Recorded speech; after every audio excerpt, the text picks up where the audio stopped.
हे हमारे स्वर्गीय पिता, हम तेरे पवित्र नाम की स्तुति करते हैं। दोपहर के इस पवित्र समय में जब सूरज अपने ऊंचे स्थान पर है, हम तेरे चरणों में झुककर धन्यवाद करते हैं कि तू आज भी हमारे साथ है। प्रभु, सुबह जब हमने आंखें खोली, तेरी कृपा ने हमें नया दिन दिया।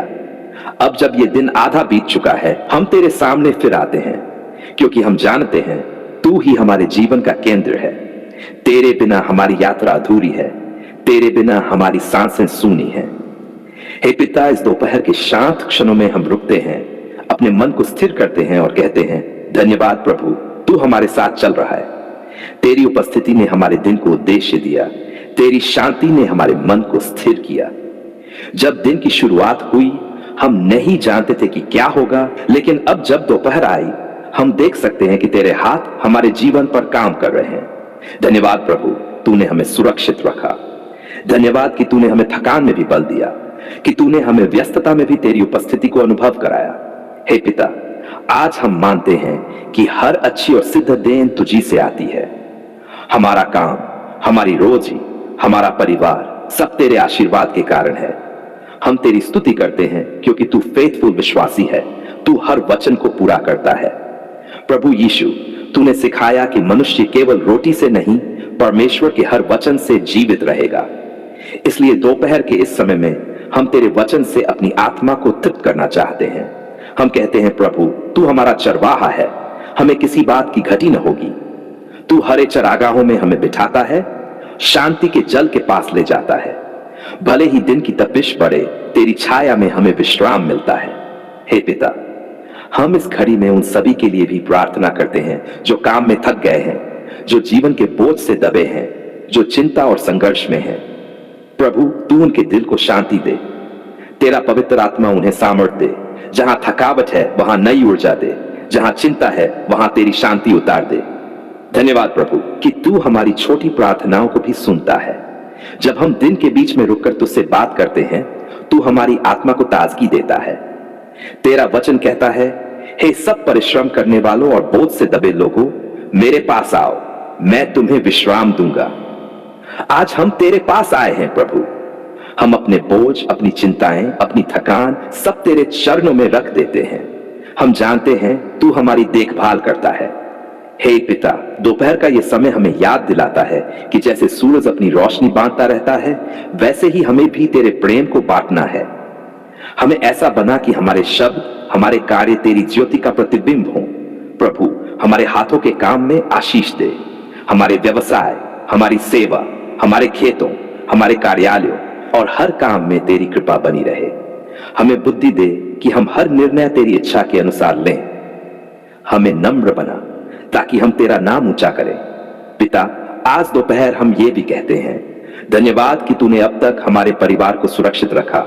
धन्यवाद कि तूने हमारे बच्चों की रक्षा की। धन्यवाद कि तूने हमारे घर में शांति दी। धन्यवाद कि तूने हमारे जीवन साथी को संभाला।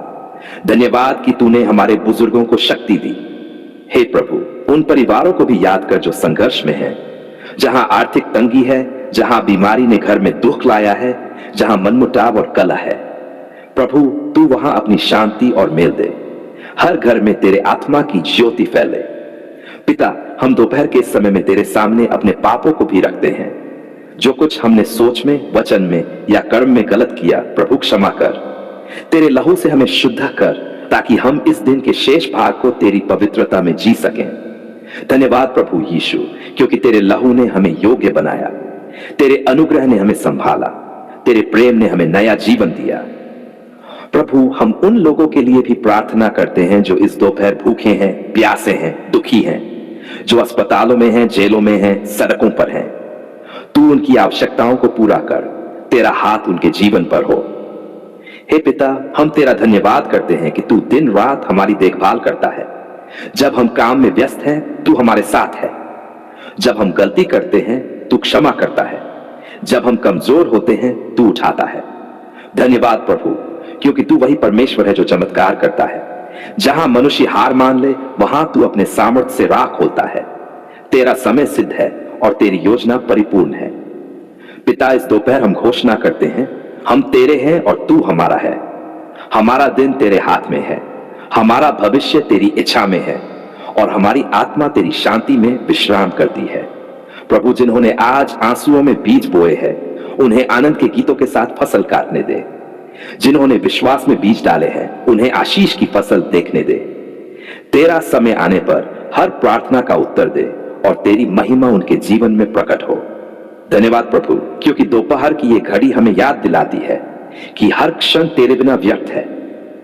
हम तेरा धन्यवाद करते हैं कि तू हमारे दिन का हिस्सा है।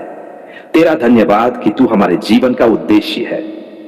हे पिता, हम ये भी प्रार्थना करते हैं कि जैसे सूरज धीरे धीरे ढलने को तैयार होता है, हमारे मन में भी तेरी ज्योति कभी न ढले।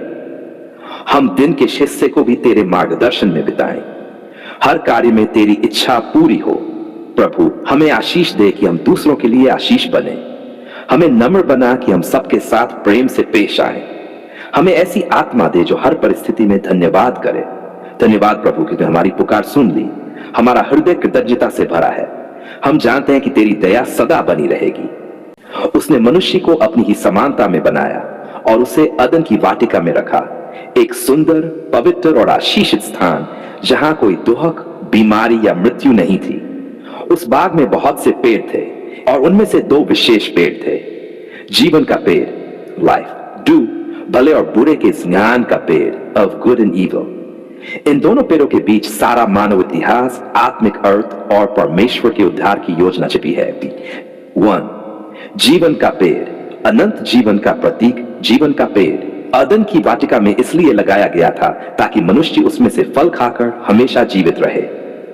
यह पेड़ परमेश्वर के साथ अनंत संगति का प्रतीक था। जब आदम और हव्वा पाप रहित थे, वे उस पेड़ के पास स्वतंत्र रूप से जा सकते थे। जीवन का पेड़ यह दर्शाता है कि जीवन परमेश्वर से आता है। सच्चा जीवन उसकी उपस्थिति में है। उसके बिना जीवन अधूरा और मृत है। जीवन का पेड़ हमें यह सिखाता है कि जब हम परमेश्वर की आज्ञा में रहते हैं, तब हम उसकी उपस्थिति में स्थायी जीवन का अनुभव करते हैं। डू, भले और बुरे के ज्ञान का पेड़। मृत्यु का कारण परमेश्वर ने आदम से कहा, तू बाग के सब पेड़ों का फल खाने के लिए स्वतंत्र है, परंतु भले और बुरे के ज्ञान के पेड़ का फल मत खाना, क्योंकि जिस दिन तू उसे खाएगा उसी दिन मर जाएगा। उत्पत्ति 2:6। यह पेड़ एक चुनाव का प्रतीक था। परमेश्वर ने मनुष्य को स्वेच्छा विल दी ताकि वह प्रेम से परमेश्वर की आज्ञा माने, मजबूरी से नहीं। लेकिन जब आदम और हव्वा ने सर्प के छल में आकर उस वर्जित फल को खाया, तब उन्होंने परमेश्वर की आज्ञा तोड़ी और उसी क्षण पाप और मृत्यु संसार में प्रवेश कर गए। वह पेड़ इस बात का प्रतीक बन गया कि यदि मनुष्य परमेश्वर की आज्ञा को छोड़कर स्वयं भले बुरे का निर्णय करना चाहे, तो वह अपने जीवन में मृत्यु को बुलाता है। इस प्रकार भले बुरे के ज्ञान का पेड़ बन गया मृत्यु का पेड़, क्योंकि उसने मनुष्य को पाप, दुख और अलगाव में डाल दिया। जीवन और मृत्यु, दो राहें। इन दो पेड़ों के द्वारा परमेश्वर ने मानवता के सामने दो मार्ग रखे। जीवन का मार्ग जो परमेश्वर की आज्ञा, प्रेम और संगति में चलता है। मृत्यु का मार्ग जो अवजा, अहंकार और आत्मनिर्भरता में चलता है। आदम और हव्वा ने जब पाप किया तो परमेश्वर ने उन्हें अदन की वाटिका से निकाल दिया ताकि वे जीवन के पेड़ से फिर न खाएं और अपने पतित रूप में सदा जीवित न रहें। लेकिन यह सजा नहीं थी, यह एक दिव्य दया थी, क्योंकि अब परमेश्वर की योजना थी कि वह मनुष्य को एक नए पेड़ के माध्यम से जीवन देगा। और वह पेड़ है क्रूस का पेड़। क्रूस नया जीवन का पेड़। यीशु मसीह स्वयं नया जीवन का पेड़ है। जिस तरह अदन में जीवन का पेड़ था, वैसे ही कलवरी पर क्रूस एक आत्मिक जीवन का पेड़ बन गया। क्योंकि जब यीशु ने क्रूस पर अपने प्राण दिए तो उसने हमारे पापों का मूल्य चुका दिया और हमें फिर से अंत जीवन पाने का अवसर दिया। यीशु ने कहा, मैं मार्ग हूं, सत्य हूं और जीवन हूं। मेरे बिना कोई पिता के पास नहीं आ सकता। यूहन्ना 4:6। अब जो कोई उस क्रूस के पेड़ के पास आता है, जो विश्वास से यीशु के लहू को स्वीकार करता है, उसे फिर से उस जीवन के फल का अधिकार मिलता है। इसलिए कहा जा सकता है, अदन में मनुष्य ने मृत्यु के पेड़ से खाया और गिर गया, लेकिन गोलगोथा पर जीवन के पेड़ यानी यीशु मसीह सिंह ने हमें फिर से उठाया।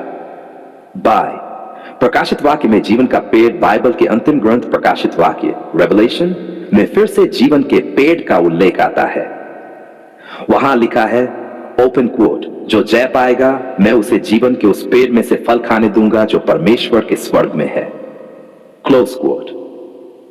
यह वही जीवन का पेड़ है जो नई यरूशलेम में होगा, जहां कोई आंसू, कोई दर्द, कोई मृत्यु नहीं होगी। उसका फल हर महीने फलता है और उसके पत्ते जातियों के चंगाई के लिए हैं। इसका अर्थ यह है कि परमेश्वर की योजना फिर से पूर्ण होगी। जो जीवन आदम ने खोया था वह यीशु मसीह के द्वारा हमें फिर से मिलेगा। इट्स आत्मिक अर्थ। दो पेड़ आज भी हमारे भीतर हैं। यदि गहराई से देखें तो ये दोनों पेड़ केवल इतिहास की घटनाएं नहीं हैं, बल्कि हमारे हृदय की दो आत्मिक अवस्थाएं हैं।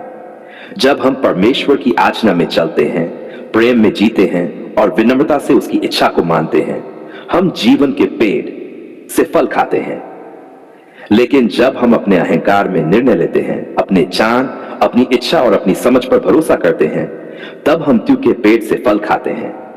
हर दिन, हर निर्णय में हमें एक चुनाव करना होता है। क्या हम जीवन का फल खाएंगे या मृत्यु का फल? ज़ेबन जीवन का फल पवित्र आत्मा के बाइबल कहती है कि पवित्र आत्मा के फल हैं प्रेम, आनंद, शांति, धीरज, कृपा, भलाई, विश्वास, नम्रता और संयम। ये ही जीवन के पेड़ के फल हैं। जब हम मसीह में बने रहते हैं तो ये फल हमारे जीवन में प्रकट होते हैं। यही असली आशीष है, वही जीवन जो सच्चा और अनंत है। मृत्यु का फल, पाप के परिणाम जो पेड़ मृत्यु का प्रतीक है, वह आज भी संसार में है। लालच, घमंड, झूठ, द्वेष, व्यभिचार, स्वार्थ, ये सब उसी पेड़ के फल हैं। जब हम इन बातों में चलते हैं, हम अपने जीवन में आत्मिक मृत्यु को बढ़ाते हैं। लेकिन जब हम मसीह की ओर मुड़ते हैं तो पवित्र आत्मा हमें नया जीवन देता है। आज का निर्णय, कौन सा पेड़ चुनोगे? पवित्र शास्त्र कहता है, मैंने आज तेरे आगे जीवन और मृत्यु, आशीष और शाप रखे हैं, इसलिए तू जीवन को चुन। आज भी यही निर्णय हमारे सामने है। क्या हम उस जीवन के पेड़ यीशु मसीह को चुनेंगे या अपने स्वार्थ और अवज्ञा के मृत्यु के पेड़ को? जो व्यक्ति मसीह में रहता है वह मृत्यु से जीवन में प्रवेश करता है। वह व्यक्ति केवल जीवित नहीं बल्कि अनंत जीवन का भागी होता है। सच्चा जीवन केवल मसीह में है, इसलिए जीवन का पेड़ केवल एक प्रतीक नहीं बल्कि स्वयं यीशु मसीह है, जो अंत जीवन देता है, जो हमारी आत्मा को ताजगी देता है, जो हमें पाप और मृत्यु से छुड़ाता है। और मृत्यु का पेड़ वह मार्ग है जो परमेश्वर की अवज्ञा में, स्वार्थ और अभिमान में चलता है। जो व्यक्ति मसीह को ग्रहण करता है वह जीवन का फल पाता है, शांति, आनंद, क्षमा। अंतिम धन्यवाद प्रार्थना है पिता परमेश्वर, धन्यवाद कि हमें जीवन का पेड़ दिया तेरे पुत्र यीशु मसीह के रूप में। हम स्वीकार करते हैं कि तेरे बिना हम मृत है, पर मसीह में हमें नया जीवन मिला है। आज मैं तेरे सामने झुककर अपने हृदय की गहराइयों से तेरा धन्यवाद करता हूं। धन्यवाद पिता कि तूने मेरी पुकार सुन ली। धन्यवाद कि तूने मेरे आंसू देखे, मेरे दर्द को समझा और मेरे संघर्षों में अपनी उपस्थिति दिखाई। तू वही परमेश्वर है जो सुनता है, जो उत्तर देता है और जो कभी अपने बच्चों को नहीं छोड़ता। जब मैं अंधकार में था तूने मुझे प्रकाश दिया। जब मैं टूटा हुआ था तूने मुझे जोड़ा। जब मैं थक गया था तूने अपनी शांति से मुझे संभाला। भाग 1, तेरी करुणा का धन्यवाद। धन्यवाद प्रभु, क्योंकि तेरी करुणा सदा बनी रहती है। जब संसार ने मुंह मोड़ा तूने अपनी बाहें खोली। जब किसी ने नहीं सुना तूने ध्यान से सुना। जब मैं अकेला था तेरी उपस्थिति ने मुझे घेर लिया। तूने मेरे रोने को नृत्य में बदल दिया, मेरे दुख को आनंद में, मेरी निराशा को आशा में बदल दिया। पिता, तू मेरे जीवन का स्रोत है। तेरी कृपा के बिना मैं कुछ भी नहीं हूं। हर सुबह जो मैं सांस लेता हूं वह भी तेरी दया से है। हर कदम जो मैं उठाता हूं वह तेरे बल से है। भाग 2, तूने मेरी पुकार सुनी है पिता। कितनी बार मैं रोया, पुकारा, तुझसे विनती की और हर बार तूने मुझे निराश नहीं किया। शायद तेरी राहें मेरी राहों जैसी नहीं थी, पर तेरे उत्तर हमेशा सही समय पर आए। जब सबने कहा अब कोई आशा नहीं, तूने कहा मेरे लिए सब कुछ संभव है। जब लोग बोले ये खत्म हो गया, तूने कहा मैं एक नया आरंभ करूंगा। तूने मेरी पुकार सुनी। बीमारी में तूने चंगाई दी, कर्ज में तूने रास्ते खोले, तूने बेरोजगारी को अवसर में बदला, असंभव को संभव कर दिया।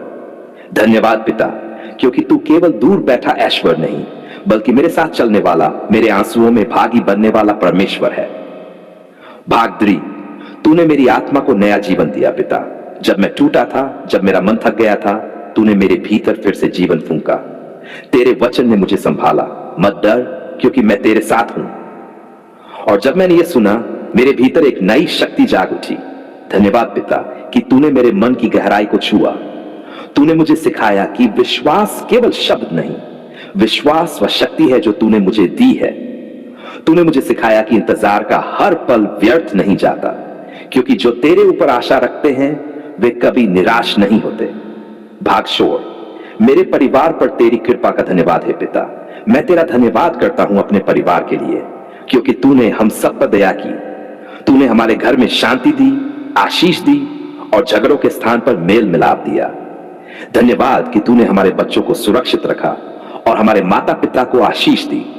धन्यवाद कि तूने रोज की रोटी दी, छत दी, कपड़े दिए और जीने का कारण दिया। कभी कभी हम भूल जाते हैं कि ये सब आशीषें हैं, पर आज मैं स्वीकार करता हूं कि हर आशीष तेरे ही हाथ से आई है। भाग 5, कठिन समय में तेरी उपस्थिति पिता। मैं उन पलों को नहीं भूल सकता जब मैं रोया था, जब सब कुछ अंधकारमय था, जब मुझे लगा कि कोई आशा नहीं बची। परंतु उन्हीं पलों में मैंने तेरे हाथ को महसूस किया। तेरी उपस्थिति ने मुझे घेर लिया। तेरे वचन मेरे डर को शांत किया। तूने कहा, हे मेरे बच्चे, मत डर, मैं तुझे नहीं छोड़ूंगा। और उस एक वचन ने मेरे अंदर नई रोशनी जगा दी। धन्यवाद पिता, क्योंकि तू कभी देर नहीं करता पर हमेशा सही समय पर आता है। भाग 6, तूने मेरे शत्रुओं के बीच मुझे सुरक्षित रखा पिता। जब मेरे विरुद्ध लोग उठे, जब अन्याय हुआ, जब झूठ और छल के शब्द बोले गए, तूने मेरे लिए लड़ाई लड़ी। तूने मुझे बदला लेने से रोका और अपने प्रेम से ढक दिया। तूने मेरे विरोधियों को देखा और मुझे दिखाया कि शांत रहो, मैं तेरे लिए युद्ध करूंगा। धन्यवाद कि तूने मेरा नाम, मेरी प्रतिष्ठा और मेरा विश्वास बचाया।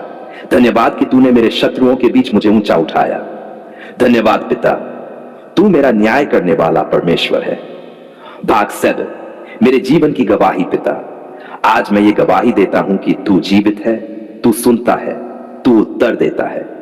मैं आज वही व्यक्ति नहीं जो पहले था, क्योंकि तेरे प्रेम ने मुझे बदल दिया है। मेरे भीतर जो निराशा थी वह अब आशा में बदल गई है। मेरे हृदय में जो भय था वह अब तेरे विश्वास से भर गया है।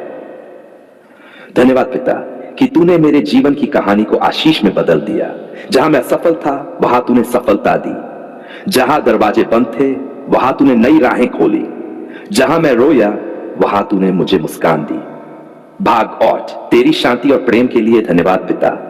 तेरी शांति सारी समझ से परे है। ये शांति मेरे हृदय की रक्षा करती है। तूने मुझे सिखाया कि असली सुख पैसे में नहीं जाता, बल्कि तेरे साथ के रिश्ते में है। धन्यवाद कि तूने मुझे प्रेम करना सिखाया, क्षमा करना सिखाया और दूसरों को भी आशीष देना सिखाया। तेरा प्रेम मेरे जीवन की नींव है। मैं आज जो भी हूं तेरे अनुग्रह से हूं। भाग 9, भविष्य के लिए विश्वास। धन्यवाद पिता क्योंकि तूने मेरी कल की चिंता भी ले ली। मुझे भरोसा है कि जो तूने शुरू किया है उसे पूरा करेगा। मैं नहीं जानता कल क्या लाएगा, पर मैं जानता हूं कि तू मेरे साथ रहेगा। तेरे योजनाएं भली हैं, आशीषों से भरी हैं और तेरे समय पर पूरी होंगी। धन्यवाद कि तूने मेरे जीवन को उद्देश्य दिया है। धन्यवाद कि तूने मेरी पुकार सुन ली और अब मेरा भविष्य तेरे हाथों में है। अंतिम कृतज्ञता की प्रार्थना है प्रेमी पिता परमेश्वर, तेरी महिमा सदा बनी रहे। धन्यवाद कि तूने मेरी पुकार सुन ली। धन्यवाद कि तूने मेरी आंसू गिने और मेरी आत्मा को चंगा किया। धन्यवाद यीशु मसीह कि तूने मेरे पापों के लिए अपना लहू बहाया और मुझे नया जीवन दिया। धन्यवाद पवित्र आत्मा कि तू हर दिन मुझे सिखाता, मार्गदर्शन करता और सांत्वना देता है। पिता, मेरा जीवन अब तेरी महिमा के लिए है। जो कुछ भी मेरे पास है वह तेरी देन है। मैं तेरा धन्यवाद अनंत काल तक करता रहूंगा।